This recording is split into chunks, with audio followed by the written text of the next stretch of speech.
So hello and welcome to my newest finds of Soundtrack LPs, and just gonna run through the handful of soundtracks I've found in the past month or two.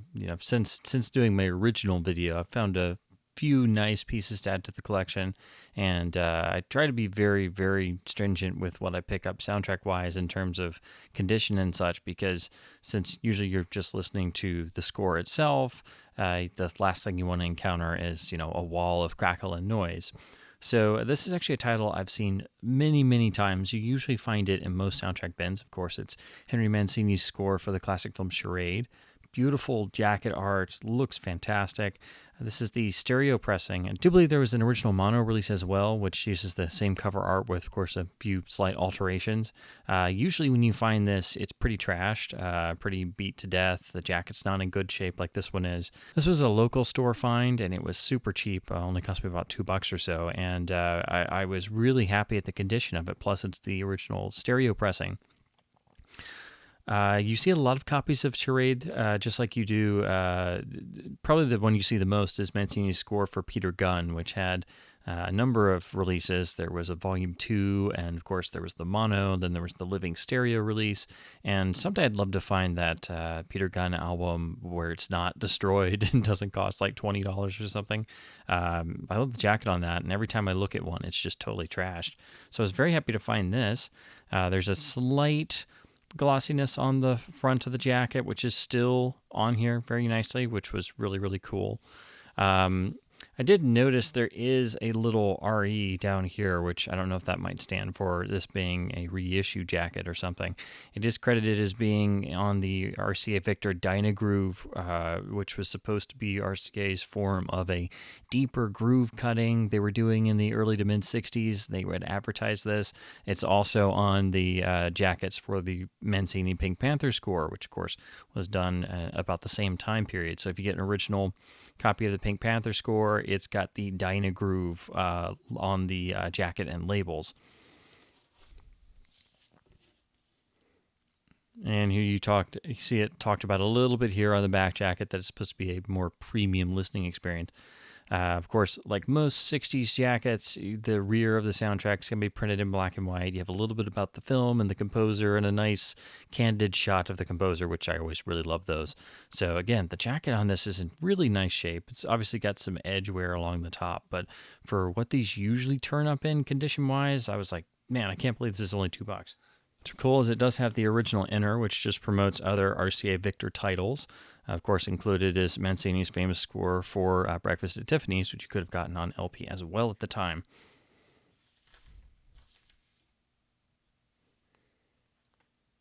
And here's the aforementioned RCA Victor Black Label with the Dynagroove printed on there. So this is not seemingly a first cutting. Looking at the matrix numbers, it seems to indicate that this was stamped later on, like maybe a 7th stamper because it ends in 7S. That's just a guess.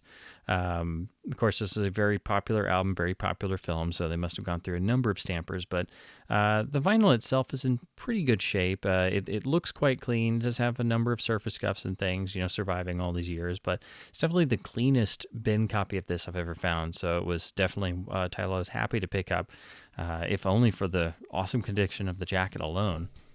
This is a really fun and wonderful Jerry Goldsmith score for the horrendously underrated film, The Great Train Robbery, with a phenomenal cast headed by Sean Connery and Donald Sutherland, really having a field day. Directed by Michael Crichton. This is a wonderful film if you've never seen it.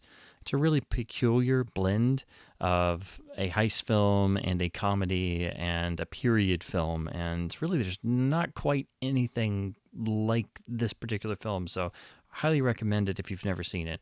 The score is wonderful. There is an expanded CD release that's, unfortunately, I believe it's out of print, but this was just in one of the local shops. It's still in the original shrink wrap, and the LP looks like it's never been played.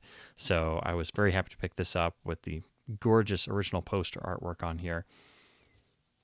And the rear is a photo collage. This is on the UA label, and the rear reminds me very much of the rear jacket of the Moonraker soundtrack release, which was released around the same time period. Where if you look at the back of the Moonraker jacket in my James Bond LP video, you'll see it's a rear color image, and then there's some images up here literally in the corner just boxed in. So that's what it makes me think of. Pretty nice. Of course, would have been more awesome with a gatefold, but it's just a single LP, so I can understand it not having a gatefold. Has the original United Artists sleeve, which is just a plain paper sleeve advertising other UA titles.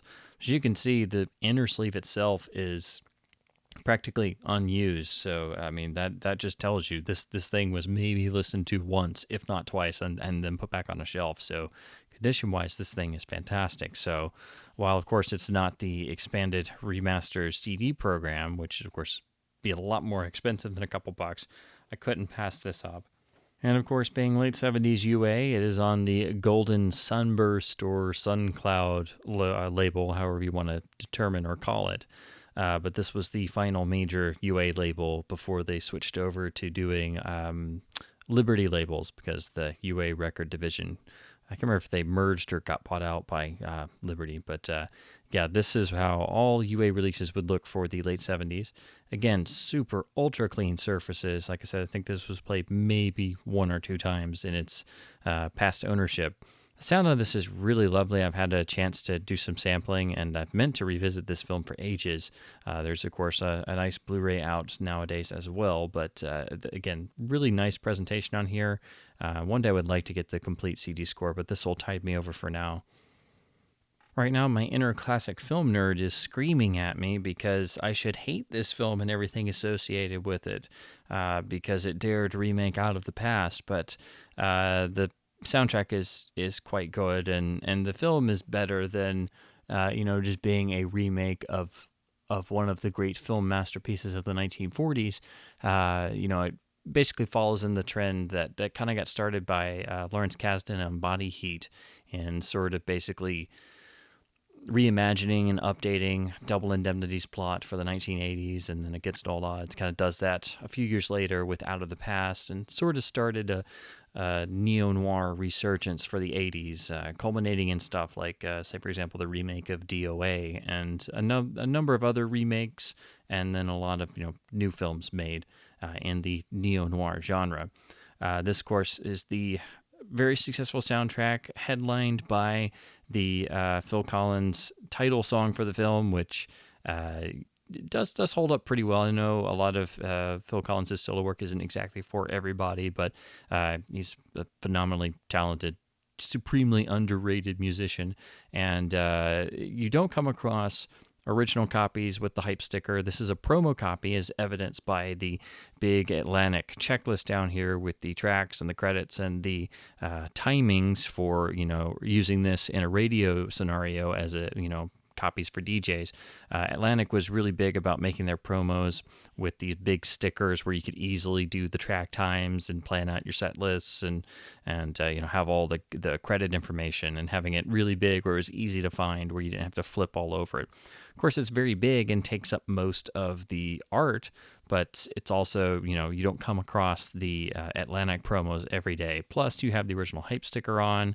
The jacket's in really great shape. The vinyl itself, it's super minty. Again, like the last LP, super amazing shape, which, even though this is a more common title, you don't come across copies of this that are in this pristine of quality all the time. And, it was $2, and I was like, well, I know I always complain about this film remaking Out of the Past, but now I have the Laserdisc, and I have the DVD, and I have the 7-inch, and I might as well get the soundtrack too, just to annoy myself. And here's the rear. Of course, you have the promo stamp kind of tucked in up here.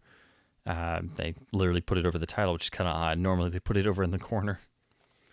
Then the inner sleeve is literally an Atlantic sleeve. I think this label they went for a while is pretty cool, with the actual Atlantic logo printed really large into there and with the rounded quarters. It looks really cool. I wish they had done this in the 70s, to have at least some sort of anything for the inner instead of just plain paper. And here you have the standard Atlantic labels. This is a specialty pressing. The sound of this is really quite nice, and what's cool is they separated all of the songs from the score. So side 1's the songs, and side 2 are the selections from the score. This is like a number of other releases. The one that springs to mind for me is Wang Chung's To Live and Die in LA soundtrack on Geffen. That one separates all the vocal songs onto side one, and then side two has the instrumental pieces. This one being different because, all the songs were from different artists, but the soundtrack for this film is a really good soundtrack. If you're just looking at the, songs included, not even looking at the score itself, if you're just looking at the song soundtrack, which would become much more of a thing in the 1990s with the accompanying music inspired by the motion picture CDs. So here you have Phil Collins, Stevie Nicks, Peter Gabriel, Mike Rutherford, a number of others, but those are the main selections here on the soundtrack. So it's actually a nice LP to pick up. And as mentioned, side two gives you a generous selection of cues from the score. And then what's really cute is you get this lovely photo, actually inscribed "Love from Rachel" on it, which I thought was really, really cute. This is just tucked in there. It's a little dog-eared, and I didn't even know this came with anything because I've seen copies of this before and, thought about picking it up. Usually it's, kind of a dog-eared copy. The jacket's a little beat up and stuff, but I didn't know there was an insert, so that was cool to find. And usually if an album did have inserts, a promo copy in good shape you're much more likely to find a promo copy with the inserts than you are, a copy that was played to death actually still have all the inserts with it. And now we come to the primary reason why I was going to do this video. I hadn't gotten a whole lot of soundtracks, so I figured it probably wasn't enough to do an entire video about it. And then I stumbled across this in the local store. This is, of course, Alex North's incredible score for Spartacus on the original Decca LP release I have here, the US stereo pressing. It's just a single LP, but with a gorgeous, amazing deluxe gatefold package with the printed booklet with beautiful color stills actually stapled inside. It's very rare you find a copy where the jacket isn't destroyed and all the inside is intact and it's in really good shape. This is the original US pressing again. As you can tell, it's still retained the nice high gloss finish, which is not common to releases of this era. It was usually reserved for the more prestigious releases, which, of course, Spartacus was Universal's big film release of 1960. Now, I picked up this copy years ago. This is the best condition cover copy I've ever found. Unfortunately, the LP itself is very noisy. It's been played a lot. Universal, under various guises, reissued this same LP program, dozens of times. If you look at the Discogs page, it was reissued on vinyl alone through the 70s and 80s in a number of releases. I don't know if all of them retained the lovely interior printing with the booklet and everything. And then this actually folds out in a beautiful, gorgeous panel. Yeah, I still love looking at this. So it's okay that the LP inside is not in the best of shape. But anyway, there is a deluxe box set of the complete score that survives. It's a beautiful, I believe it's 6, if not maybe 8 CDs. It's the complete score plus additional extras and things, but it is ridiculously expensive, and I believe it's out of print. So I've never been able to afford a copy of that. But anyway, long story short, I came across this copy, which seems to be an original Decca copy due to the printing and the logos on the jacket and everything, but it's actually still sealed. And it was less than $3, and I was like, I have to find out. I have no idea. It's too much of an item of interest, basically. Let's put it that way. But like I said, Universal reissued this album many, many times. So, looking at these side by side, this one's a little darker, and I'm thinking, since it's also a little thinner, what this may be the very first repressing from the mid to late 60s on the Decca label, but it would then be on the rainbow Decca labels, which is the black Decca label with the sort of rainbow across the center that says Decca on it that you see on all the early US Who releases, for example. But of course, I have no idea. So this is going to be an unboxing of sorts, potentially of a 1960 US stereo copy, but potentially being a copy from the 60s or 70s. I would assume by the 70s and 80s they would have added barcodes and stuff. A lot of times what I've found with soundtrack reissues is they would reuse old jackets and not change anything. Sometimes the catalog number would get changed, but as you can see here, it's got the same catalog number in the same place. So yeah, that's going to be a total surprise. I hope it's an original US stereo pressing that's, going to be super clean because it's still sealed. But my guess is it's at least maybe a 1968 repressing, if not a repressing from the 70s. So won't really know until I crack it open, which I will do here as an unboxing. Again, show you the rear really quick so you can see it's exactly the same. It does have the Decca logo, but again, it seems like the printing's a little different. It's a little thinner. It's still a gatefold, but we'll be able to see, if it's got the booklet and what exactly it looks like. So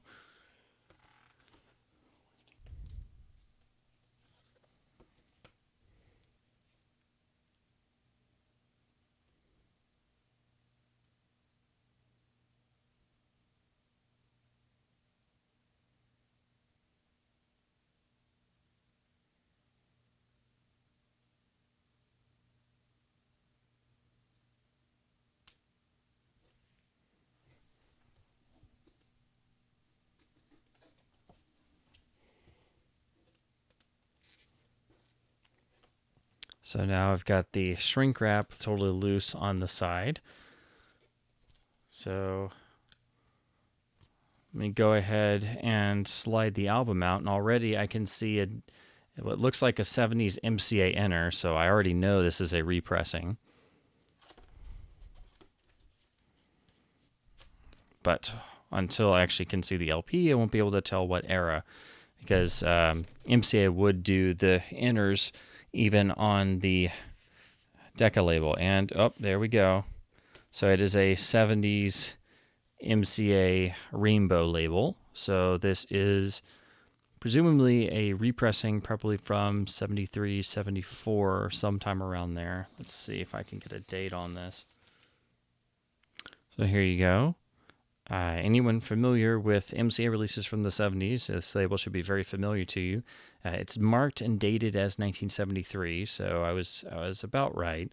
I had figured this was probably maybe, I looked it up on Discogs before doing this, and the first repressing seemed to be indicated as like 67 or 68 on the Decca Rainbow label. This is probably the first major repress in the 70s. Apparently this was a popular enough title because, like I said, Universal reissued it under a lot of different guises. I think the last pressing was on the MCA Cloud label back in the mid to late 80s.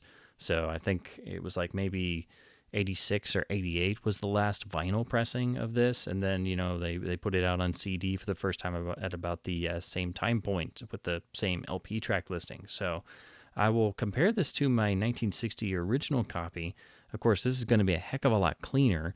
I've been pleasantly surprised by a lot of the 70s United Artists soundtrack repressings of some of the Bond scores and other films where it seems like they just reused, original stampers and things or whatever was left over, and you get the benefit of having much cleaner vinyl surfaces compared to trying to find an original 60s vinyl copy of a soundtrack that's not destroyed or ultra noisy like, for example, my 1960 copy of this score is. So this will be a really interesting comparison, which I will put on. But of course, this at the very least has given me a perfectly clean copy of the score on vinyl to enjoy. Chances are it's probably not going to be as good as the original pressing, but of course with this I don't have to deal with the sheer wall of sonic noise that's the background noise when I listen to my 1960 copy. And again, here's a better glimpse of the 70s MCA enter, which again, just starting to pull this out, I could see this poking out. So it's like, at least I knew this was put in this jacket sometime in the 70s. So I guess I'll just go ahead and take the shrink wrap off on this because I need to examine the gatefold.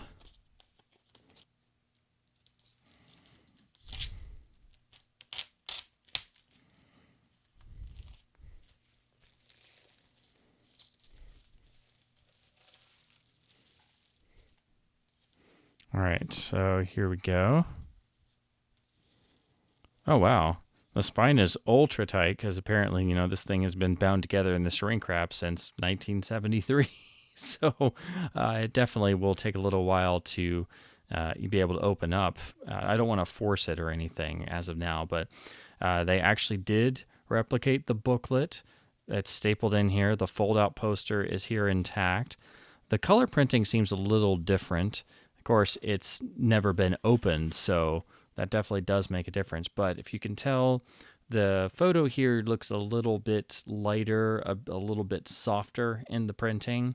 Not quite out of focus, but like you can definitely tell the difference because my jacket on the 1960 copy is in very great shape for this particular record. But it's really cool that they did replicate this because, for budget reissues, it would have been more common for them to just drop all of this and not have a gatefold at all.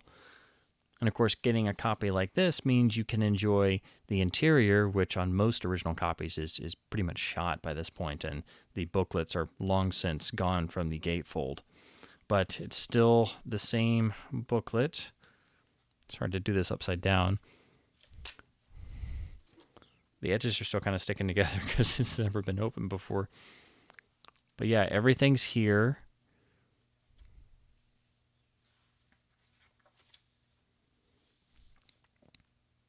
As you can see, though, the bottom staple is loose, so it's already wanting to pop out. So that's fun.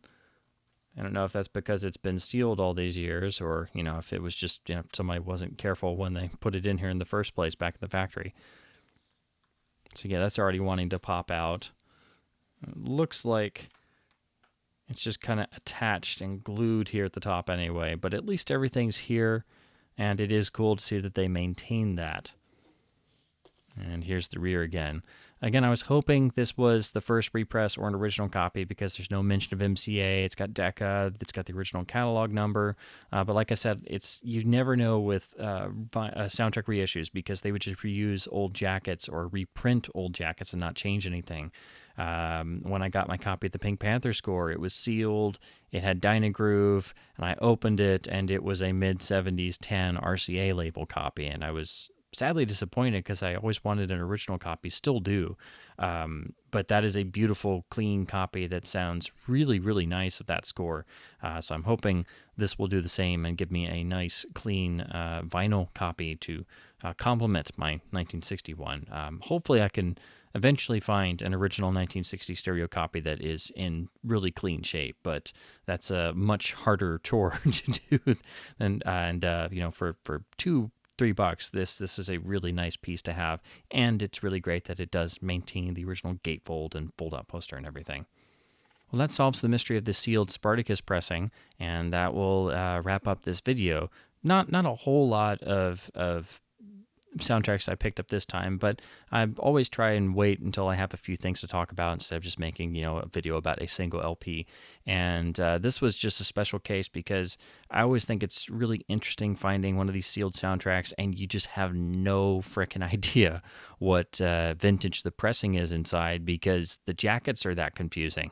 This is something not a lot of people talk about. Most vinyl collectors are not really into the soundtrack realm. It's usually sort of a separate thing, and usually when you're talking about soundtrack reissues, it's modern repressings and remasters, or a soundtrack on 280-gram LPs in a nice brand new release. But the budget reissues and represses of soundtracks through the 70s and 80s can be a really surprising experience. Usually it's it's going to be much cleaner. Sometimes you can get a perfectly mint copy of a soundtrack that sounds just as good as an original one.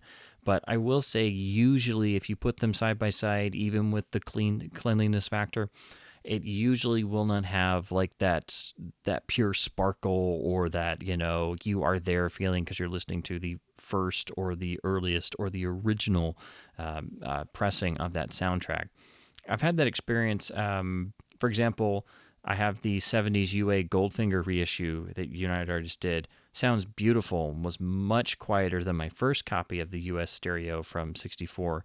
Then eventually I found an upgrade copy of a super clean 64 US stereo original, and comparing that to my 77 or 78 or so Goldfinger reissue, you can definitely tell that the original has a bit more luster in the sound. It's got a bit more sparkle, and of course, the reissue would have been after the original had been printed, 10, 12, 13, 14, 15 times or more.